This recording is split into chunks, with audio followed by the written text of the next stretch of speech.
Hello, everyone. How are you doing? Great. So, I am here about diabetes awareness. It is day 17 of Diabetes Awareness Month, and I'm here to talk about tonight's topic is about sleep, diabetes, and sleep. How does sleep play into diabetes? It does, it makes a difference. So, sleep and diabetes, it's affecting a chronic disease. When you have chronic disease like diabetes, sleep can actually, or sleep deprivation, you're not getting enough sleep, actually will cause harm and actually worsen the condition. It's been shown that diabetics that have sleep deprivation or not enough sleep actually awaken with higher blood sugars. You're like, I didn't eat anything all night but I couldn't sleep. So why is my blood sugar higher? That's because your body, if you're still awake and your body's not resting or haven't declined in its metabolism. Now, if you've been following me, everything in your body intertwines with everything. So if you're not sleep, your body's saying you still need to metabolize sugar. And if you're not taking in sugar, it's going to make its own sugar, whether it's making it from your glucose stores or your glycogen stores in your liver. And it's going to produce sugar like you need it at even though you're not sleeping. So when it's sleeping, the melatonin, see, melatonin affects is another hormone affects your sleep. When your melatonin is up and it's telling your body that you're resting and you're repairing itself, it says, well, you don't need blood sugar, so you don't make blood sugar in your body. So that's why if you have sleep deprivation and you haven't slept, your sugars are going to be higher in the morning. You could test it out by taking your blood sugars before you go to sleep and when you wake up if you're only doing 4 to 5 hours of sleep. So let's talk about sleep. Average adult needs 7 to 8 hours of uninterrupted sleep. Steady sleep, not 4 hours off, 4 hours. No, 7 to 8 hours of uninterrupted sleep for body repair. School age children should have 10 to 12 hours of uninterrupted sleep. So put those kiddies to bed 7:30, 8 o'clock. They wake up at 7:30, 8 o'clock. They've had their best quality of sleep. So if you're not sleeping well, you have sleep deprivation. One of the things it does is increase your cortisone levels. Cortisone levels are your stress hormone. It will increase, and even if you're not a diabetic, it puts you at risk. If you have chronic sleep deprivation, you're sleeping, and I'm kind of preaching to the choir because when we all went through medical school residency, we were sleep deprived. I will admit that. And so that's rules are changing for schools, which are great.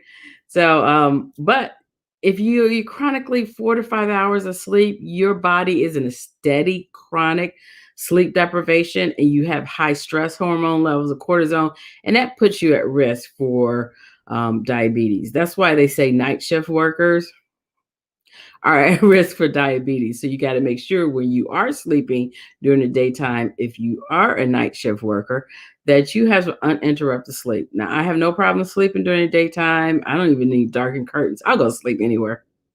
Ask my family.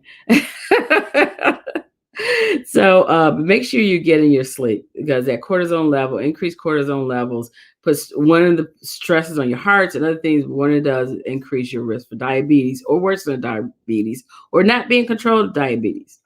So know that if you're not getting enough sleep, your blood sugar goes up. If you're not getting enough sleep, your cortisone levels go up and increase your risk for diabetes. So as far as when you get sleep, you should have a routine. Your body loves routine. Remember, eating the same time every day. Your body also likes to sleep the same time every day. Get yourself a routine when you get ready to go to bed.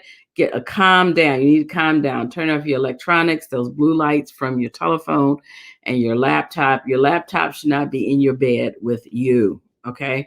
So the TV, turn it off. Make sure your room is a calm sanctuary area, calm colors, music, smells, scented candles. Nothing energetic, just something calming. People do take teas or do some reading before they go to bed. Try to avoid caffeine and alcohol 3 to 4 hours before you go to bed. Also, try to avoid exercise before you go to bed. So, some people think they need to get exercise before I go to bed, but that only hypes you up more. If you find that you're sleeping and you're waking up and you have an insomnia and you're tossing and turning in bed, get out of bed, they say. So if you're laying in bed and you feel like you can't sleep and you're just tossing and turning, you need to actually get out of bed, start your routine over to get back to that calmness and sleeping area. So make sure you have a sleep routine. We did it when we had children. When we were a child, we had a sleep routine. We knew what time to go to bed, what we were doing. You took your bath, you brushed your teeth, you put your pajamas on, you said your prayers, you went to bed. Give yourself a routine, whatever that is, but make sure it's calming. Turn the electronics off, turn turn the TV off. So 7 to 8 hours of sleep for the average adults, 10 to 12 for the average school age child for sleep to decrease your blood sugar levels, to decrease your cortisone levels, because chronic high cortisone levels will only cause your risk for diabetes.